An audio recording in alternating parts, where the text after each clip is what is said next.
And thank you very much for having for doing this interview with us. I really appreciate it. Yeah, sure. So, big news for you right now. You're gonna be part of Bordertown, correct? As a writer. Yeah, it's called Bordertown, and it's animated primetime show on Fox. We have 13 episodes ordered. Pretty sure we're going on November 2014, after the Super Bowl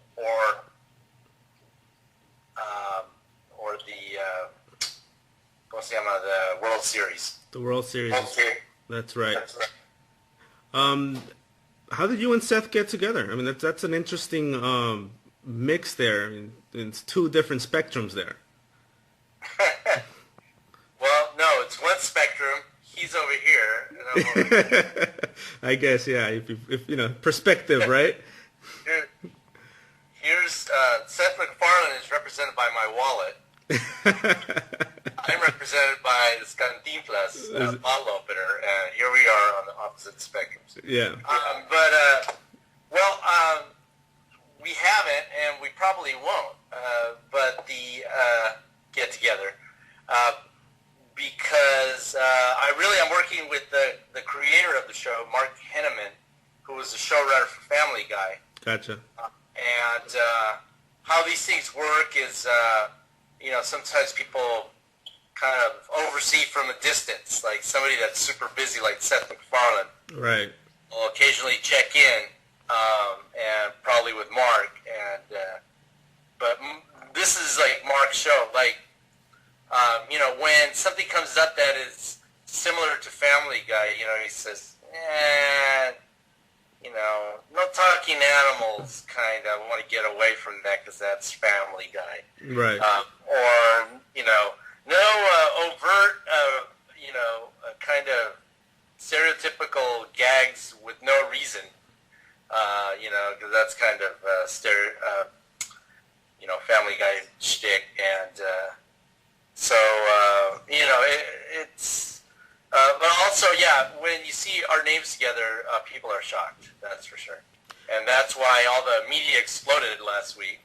Right, and you mentioned the word shock, and a lot of people in the Latino community were shocked, to say the least, about you and Seth getting together, or Seth's name being associated with this series, just because of what you just mentioned, the previous concerns that they've had with his show, sometimes being right at the border of comedy and insult, or sometimes overstepping that.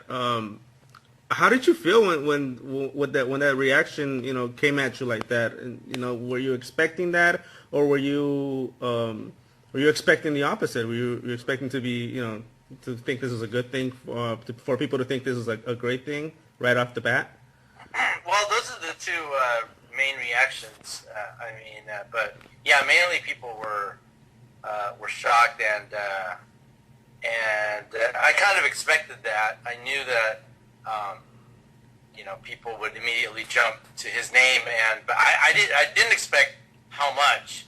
Yeah. It really was like a huge news thing on the internet, and I did so many interviews, but I wanted to get out in front of it because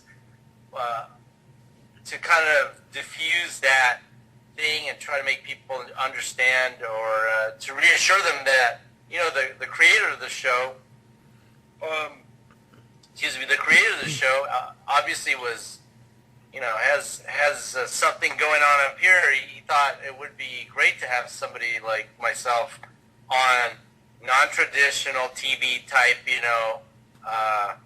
that could help, give input, and that's my job. I also, am writing, so I've been told I am somewhat humorous. We like to think so. So I get to do that, and I'm learning a lot about television writing and animation writing. So it's really, a great two-way street, And plus, I'm not the only Latino there. There's three other writers. Probably are we might be joined by two more. Awesome. But I don't want to get ahead of myself. But right now with four, that's like a world record outside of Telemundo. And for Latinos in a writer's room, I think. Yeah, I mean that's excellent to hear that there's 4 to get total and possibly 2 more coming on board. I mean that's great. A lot of people say that Latinos are underrepresented in TV as it is, and it's true to some extent. We are not necessarily presented in the proper light. Does this or any light. Or any light, yeah. Like me, this show, like this light right here, right? Yeah. That's how we're represented. Right. Does this help? What? Does this help? Oh, does me being on this show? No, not you being in the show, but this type of cartoon help? Yeah, it's gonna help because, look, like I've always told people, well, you know me, I'm somewhat of a boastful person sometimes, and I say what's on my mind, and like some days in the newspaper, I won't say just my comic strip, but some days in the newspaper there's only truthful things on the comics page. You know what I mean? Right. And there's sometimes in my comic strip is the only. It's sad that there's more realistic portrayals of Latinos in my comic strip than there are on television. You know what I mean? Right. I haven't seen anything until possibly the Bridge, the show on FX, where there was like a realistic Mexican cop and Mexicans in the background doing their thing, and police and people on the border, being themselves and not being sexy maids. Right. I'm not saying, I dog, devious maids and stuff, and but I understand it's not a documentary. It's a novela, and I understand what it is, but I don't like when people pretend that is like, yeah, that's like progress, sexy maids, more sexy maids, I feel like that kid in East LA a few years ago that wrote, I think when the internet first started, he made a post on Facebook and said, "No more angel baby. Please, no more angel baby." He's like a punk rocker, right? He's like, yeah, I'm tired of it. And that's how I feel about sexy maids and spicy Latinas. That's like so 1950s. We're done. This cartoon is going to be helpful and important because it's going to have, of course, it's an over-the-top cartoon. Crazy shit will happen, but it's going to have actual, a Mexican immigrant portrayed. Where on television, on American television, is there a Mexican immigrant? As one of the main characters? Yeah, not. The main characters, where? That's like a hardworking guy. He has a personality. He has quirks, and he's a small businessman. And where are you going to find that? I mean, you're going to find that in Bordertown.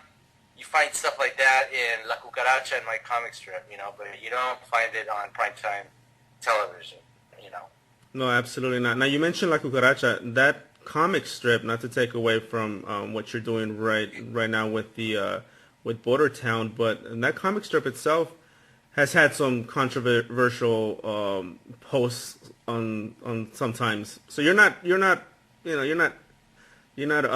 foreign to controversy or negative email, for example. I mean, you post your racist email of the day on Twitter or on Facebook just about every day, and it's hilarious. So it's good to see you, stepping up to do this and talking to us about it, and putting a different. There you go. There we got some light now. and putting some, giving a different perspective, not a different perspective, but shedding more light on what the show's going to be about. Because I think a lot of people had the idea that, oh, it's going to be stereotypical because, again, Seth was associated with it. Before, when you're telling us that's not necessarily going to be the case. No taco jokes? No what jokes? No taco jokes? Taco jokes? Oh, probably. I probably already have made some. But, I mean, if there's a taco joke, there's going to be a reason that it's a taco joke. It's not just, like somebody told me, oh, is this, this mainstream interviewer asked me something about, well, it was a very mainstream question. Now, I don't want to get in trouble with the person, but asked me, I think, a facetious question about, like, the show Rob. Is it going to be like the show Rob? And I said, of course not. Right. It's going to be well written. I mean, I don't know what white dude wrote that show. I'm sorry, but, the creator of Bordertown understands that. He told me, I don't want to be the white dude that puts on the show about Latinos. I don't want to be that guy. I want to have Latinos writers and talent, in the mix, and of course this is Hollywood, like I said, we're only, 25% of that room maybe, or almost a third, but, he's not doing the same old thing and having just some guy fetishizing Latinos and, as sexy maids or whatever. Sexy maid or the saucy foreign wife with the thick accent running around and shaking it, which, hey, I don't disagree with half of that. But, it's so played out. I can't watch that stuff. It's played out. And it's been played out since anything after Ricky Ricardo, basically. Right. No, totally agree with that. What, when the series comes out, what do you expect what do you expect to come out of the series? What do you want for the people to get out of the series when it comes out? Oh, well, I hope that they appreciate although it's not my show. The creator, Mark Henneman, says he wants to he doesn't take a political side. He wants to criticize all sides. All the characters are flawed. I told somebody, I said, I'm hopeful and that we are ready to be in the mainstream like this, and that I hope, if not, I hope that we can put on our big boy and big girl chonies and take it, and it's not a punishment. It's going to be funny. It's political satire and social satire. It's going to be over the top and rude and funny. It's not going to be any ruder than anything I've ever put in my comic strip or done on Poncho.com. Well, probably some pretty offensive stuff on Poncho.com, but so we'll be right there then. Yeah, I'll be right down the middle of it.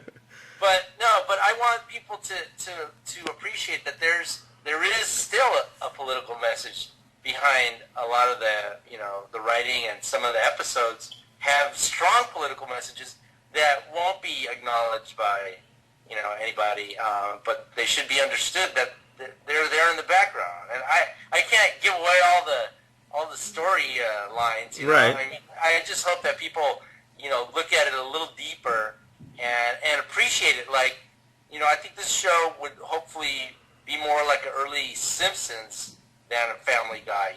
It's a show. One of the writers the other day said, what we have here? We have a really sweet show, because like I said, the characters are all messed up, but they all have emotional through lines, and they all have their quirks, and they're all likable. Even the town psycho is likable. I mean, so there's all kinds of different characters, and of course it's the border. There's going to be undocumented immigrants trying to make a run for it. There's a drug dealer character. They're, a super narco character, a very powerful one. There's, the main characters in the, the worst border patrol agent in the U.S. He's the weak link. This guy is so terrible. Bud Buckwell. He's so terrible that terrorists in caves in Afghanistan have his picture up on the wall, and it says "weak link," on it. And so it's a big spoof on everything, and so, but it's not going to be. It's going to be another like a step up from, I think, what many steps up from what we've seen from what mainstream Hollywood has offered on Latinos, which I have not been able to watch any of that stuff except for The Bridge. Right, and I think you said a couple of times a key word, satire, and that's what people, I think, need to remember. That's what this is going to be. Latinos are famously irony deficient. So we are like the most literal people in the world, and black people will tell me that no, we are. And I'll say no, we got it covered, man. We sometimes. I mean, you should go on my Facebook page and see how quickly people can kill a joke. People will just kill a joke by just getting everything but the punchline and dissecting it, and I'm sitting there shaking my head. You overthought it too much, bro. Just let it go. I'm trying to elevate this, this group of people here. Right. No, I totally understand where you're coming from. My mom does that all the time. It's like, what? Are you serious, Mom? Just never mind, Mom. Never mind. Yeah, we get it. Lalo, last, before I let you go here, why should Latinos get behind your series? Well, yeah, I like how you say that. One series. Well, there's a good reason, because hopefully this will lead to my series one day, La Cucaracha or whatever else. I think it's important for them to watch and get behind it because, we're trying to get, I'm doing my best to have input to get Latino artists as far as musical acts in there. I'm trying to make sure that, it's, and I think the creator also he doesn't want a brown face, he wants Latino voice actors to do the Mexican voices, and even possibly Mexican voice actors to do that would be groundbreaking, and especially in Hollywood. And so I think that this show will kick the door open for other shows, in the very least. And if it succeeds and goes on, well, it'll really kick the doors open and hopefully give us a wider run of Hollywood, and let us create some new stuff, some not the tired, played out stuff that Hollywood executives think is going to play, in Peoria, but it's just awful, everywhere else, Right. It's awful in Peoria too. It's awful everywhere. You're absolutely right. Real quick, where can we find you online? You can go to pocho.com, pocho.com, or come check out. I am actually starting to. I got to start actually making the calendar first, and I'm going to be selling my 2014 cartoon calendar.